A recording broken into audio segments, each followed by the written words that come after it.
For all the best boxing content, don't forget to like, subscribe, and punch that bell for notifications. Ladies and gentlemen, we're set to go with our next bout of the evening. This bout is scheduled for 6 rounds in the lightweight division. This bout is brought to you by DiBella's DiBella Entertainment, sponsored by Corona, La Cerveza Más Fina, Everlast, EAI Inc., and Diamante's Brooklyn Cigar Lounge. Judges ringside, Steve Weisfeld, Don Trella, and Waleska Rodan. Your referee for this contest, Harvey Dock. Introducing first, to my right, fighting out of the blue corner.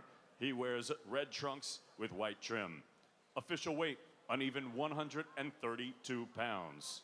Professional record, 6 victories against 9 defeats. He has 2 draws and 2 wins coming by way of knockout.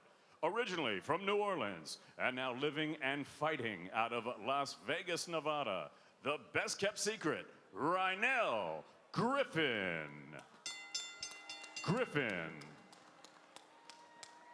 And his opponent across the ring to my left, fighting out of the red corner.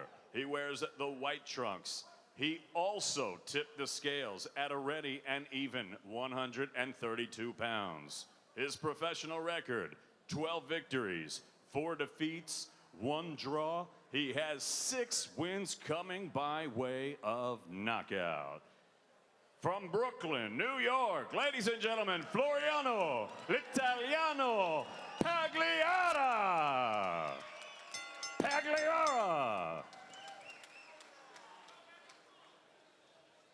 Hey guys, your trunks look good. We went over the instructions earlier. Remember, obey my commands at all times. Protect yourself at all times. Touch gloves. Good luck. All right, Floriano Pagliara, of course, Steve, we saw him. He made his debut on Broadway boxing back in March when we were at BB King's here in New York City. Dominated James Lester. He did. It was an impressive win, and he's an interesting fighter because he fought his first 10 fights in Italy. He's been in the U.S. now 3 years, but plagued a little bit by inactivity. He's 33 years old, so he wants to make his move now. Pagliara in those white trunks, the black trim, and Rynell Griffin fighting out in Las Vegas, all red trunks. And Rynell Griffin is originally from New Orleans.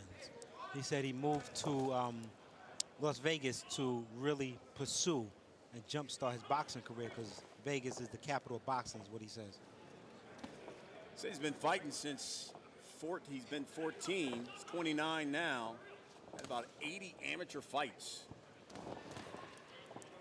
He said he loves that lead left hand, so let's see if he can really set the tone on his bout by throwing the lead left hand. Pagliara's been in with southpaws before. I see on his record he fought Diego Magdaleno, who's a very top-level prospect contender, who's a lefty.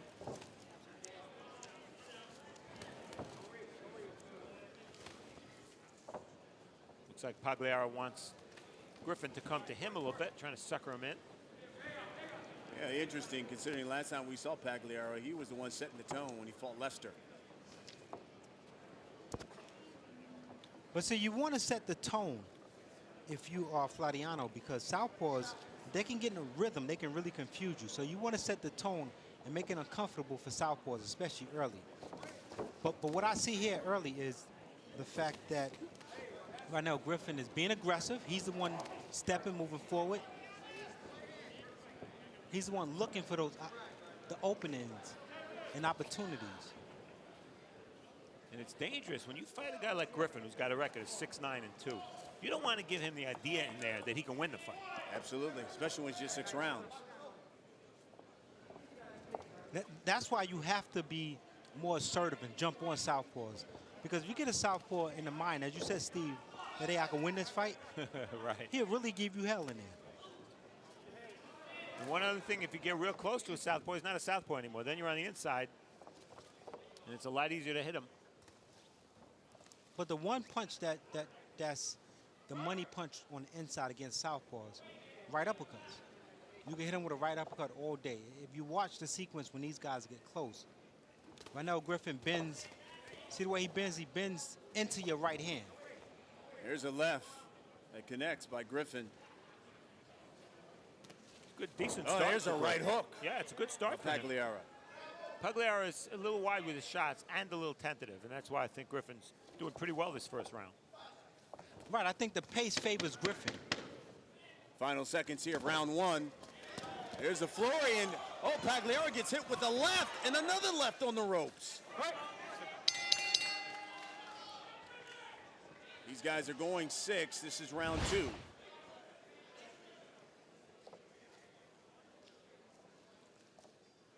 Now Floriano comes out, and he looks like he wants to be the aggressive one. He's standing his ground, looking to, throw that jab, trying to get Griffin to come in. He has that right hand cocked.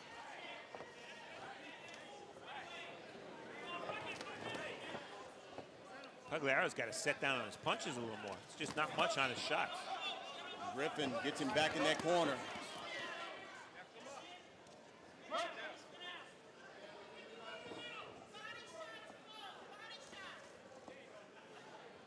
See, now this is where Griffin needs to really step forward, get a little closer, throw some feints, and work, because Galliano now is looking to just counterpunch with that right hand. And you got both guys standing at a distance, waiting for the other one to commit. Yeah, it's almost looking like they're looking for the other one to throw the punch so they can counter him. And now they exchange a flurry here off the ropes. Pagliara connects, so does Griffin with the left. Better left hand by Griffin. And there are plenty of counterpunching opportunities because both guys, when they're in close, are throwing wide, circular shots. Not only are they shots wide on the inside, they're both square on the inside, so there's much of a target. And you've heard announcers say it forever. When you fight a southpaw, you want your lead foot, your left foot, outside the southpaw's foot. That gives you a better punching angle. There it is. There's that right hand by Pagliara, connects. But neither guy is really starting with his left foot on the outside. Their feet are almost on top of each other, which happens a lot as well when southpaws fight righties.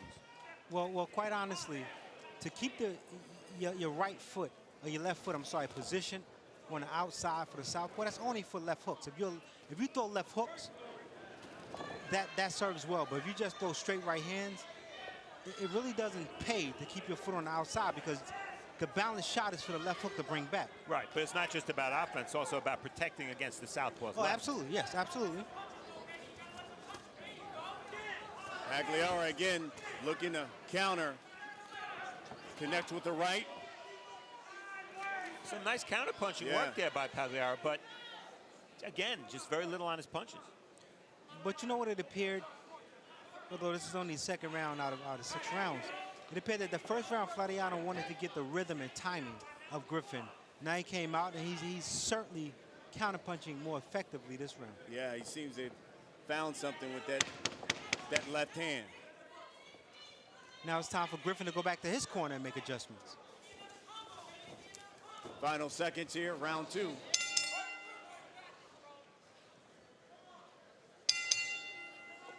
Round 3, Floriano Pagliara in those white trunks. Here's Rynell Griffin. Both guys have had impressive rounds here. Now, the start of the second round, Floriano came out trying to establish his jab. This round, Griffin comes out trying to establish his jab. And he's establishing himself. A good jab. Followed it up with a body shot. Now here comes Griffin. Floriano fights his way off. Action picking up here in the third round.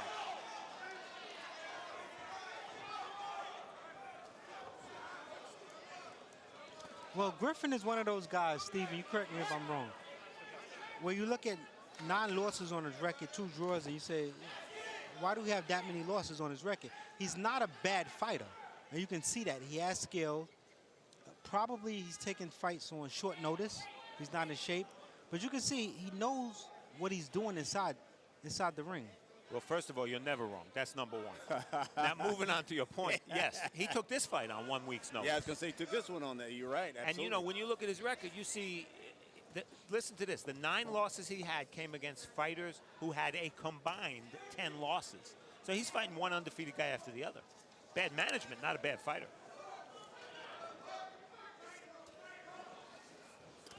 Oh, there's a right. Both guys connect on that. Exchanging punches here again on the ropes. Griffin's getting out fought, but I give him credit because right now he's fighting. He's trying to win.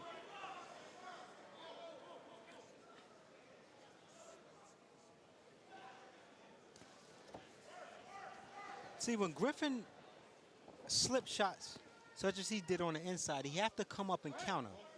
Can't just slip, make a guy miss 2 shots and come up and do nothing.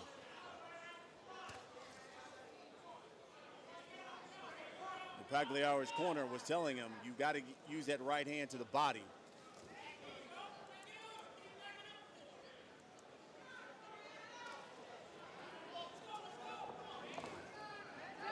Now, Griffin was telling us his money punch, Brian, is his lead left hand. He said he has not thrown a lead left hand yet. And the punch is there. If he throw that lead left hand, what I'm saying, the punch is there. It will land. Not sure why he have not commit to it if he said that's his punch. And Pagliara clearly back in counter-punching mode. You see him staying at a distance, waiting for Griffin to lead. And what I like about Floriano is he's at the right distance. He's not moving too far back. Oh, he connects with that right hand. That's what I mean. He steps back, and he's in perfect position to punch. Follows it up with a nice little flurry to end the round. It was interesting. As soon as Pagliara went to his corner after round 3, his corner said, it should be apparent to you right now this guy cannot beat you. Let's see if he applies the pressure here in round 4. Well, if Griffin wants to get back into this fight, win a round, maybe win a knockout, he's going to have to let that left hand go. Absolutely right, Stephen. Not only that, if you remember the first round, he established himself because he moved forward the entire round. He moved forward and he threw punches. The past 2 rounds, he's been backing up. He's been more in the defensive posture. Absolutely. Now he's trying to move forward, but he's throwing no punches. Yeah, it's almost like he's just trying to get him on the ropes. He connects with a right to Pagliara. Pagliara fighting his way back. And here comes Pagliara now. Nice move by Pagliara to spin out of the ropes. Yeah. As they exchange punches here. And Pagliara looks very good on the inside. He looks very comfortable on the inside, I should say. There's a right hand by Pagliara. He's a smart fighter, Pagliara. Griffin's gloves are high, so he punched around the guard instead of through it. There's a left hand by Griffin. Because Griffin turns south. I'm sorry, Pagliara. And they exchange another big shots. Look at the left eye of Rynell Griffin starting to swell and close. Yeah, that happened pretty suddenly. I think the body shots may have taken some of the steam out of Griffin. A few of those headshots didn't help either. Yeah. And now you can see Floriano trying to target that left side, that eye. And when he had him against the ropes there, that uppercut was right there, as you talked about earlier. Nice move there, but he couldn't make him pay because he wasn't on balance enough, Griffin wasn't. They land that left hand. The timing, sharpness of his timing wasn't there. Back to the ropes here. Pagliara's done a good job of fighting with his back up against the ropes.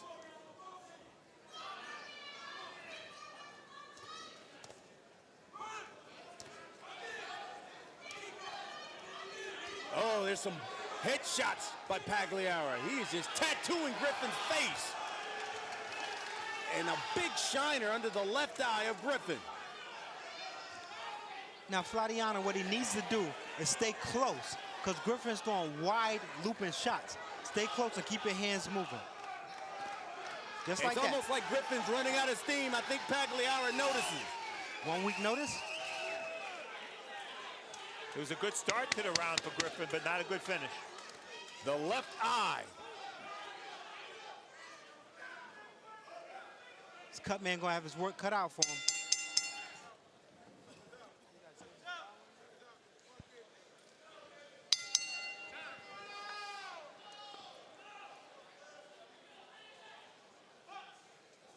This is round 5. Floriano Pagliara.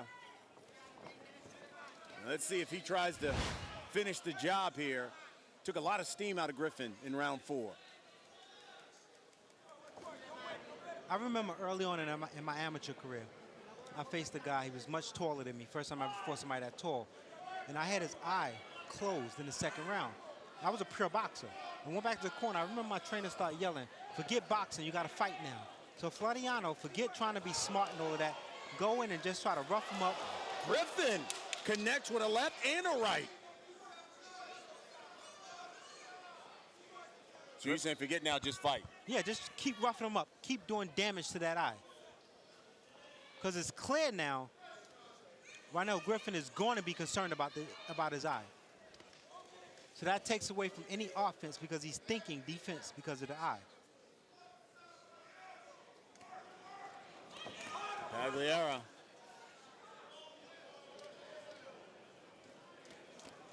Comes in, Griffin hits him with the right. Pagliara counters with the right hand of his own. Pagliara's hands have dropped quite a bit in this fight. And you know, he's in the pocket. He's in punching distance, but against a better fighter, he better get busier. Look at where that left hand is. Well, I think he has no respect for Rynell Griffin at this point, which is the reason why his hands has come down. A bit of showboating. And you would think he would be the busier fighter now because Griffin really has not thrown any punches. I agree, and the advantage Pagliara's had in this fight is being busy, throwing combinations. That's why I said if you're in Floriano's corner, you would yell at him to get in there and just fight. He's trying to be too precise now. There's a nice right left. He's got Griffin hurt up against the ropes. Oh, he is tattooing Griffin. Referee's ready to step in. Let's see if he can take him out. There's a left hand. Buckles Griffin's legs. He didn't allow Griffin to tie him up, although he did there, but about 15 seconds ago, he didn't allow Griffin to tie him up. Griffin told the ref quickly he was okay. Yeah, that's what his mouth says. A lot of guts for Griffin. He could have fallen there when he was against the ropes. But I think they're going to take a hard look at his eye in the corner in between rounds. Now, to me, that's a 10-8 round without a knockdown. I know the judges might not score it that way, but to me, he won that round so clearly and was so dominant that Pagliara gets 10-8 on my card. And Griffin connects with a left hand. And FLORIANO, he dropped the assault. Think he's punched out a little bit? He hasn't taken a deep breath, so I don't see any fatigue setting in. His mouth is open. Sizing him up. Griffin going to the body, and that's it. Sixth and final round. In a fight that FLORIANO Pagliara has basically dominated for the 5 rounds that they've fought thus far. Oh, Steve, why do they tell you to touch gloves to start our last round? There's no rule. No rule at all. No, it's just tradition. Why do they play national anthem at the start of baseball games? No law, but they do it. Because if a guy beat me, pillar the post and close my eye. You don't want to touch his gloves. You want to touch his face. Yeah.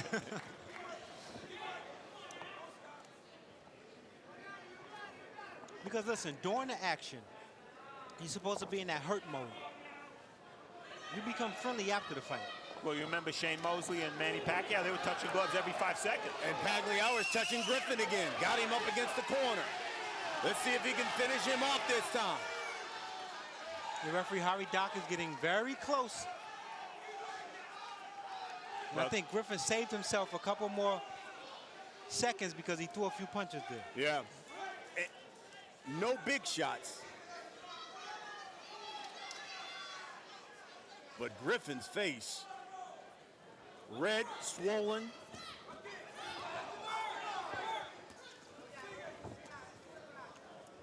But the funny thing about it is, tomorrow morning he's going to wake up in pain. Without question. Looks like Pagliara's a little punched out at this point. But you know what? It's the 6th round. He should empty it, go for it. One more flurry like that, maybe he gets a stoppage. But listen, FLORIANO has, what, 17 fights? This is 18th fight. 6th round and you're tired. He's throwing a lot of punches in a short period of time. Now, I think he's just reloading here. But you're right, no excuse. Touches him with that left jab. Pagliara does. Because for a 6th round fight, scheduled 6th rounder, you should train for 8 rounds.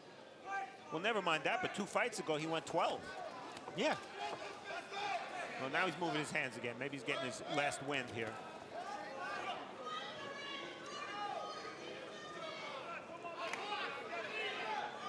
You can see Pagliara kind of sizing Griffin up. But the one area where Floriano has not really did well is body shots. He have yet to really throw any body shots in this fight. Or head hunting. Especially when Griffin was hurt.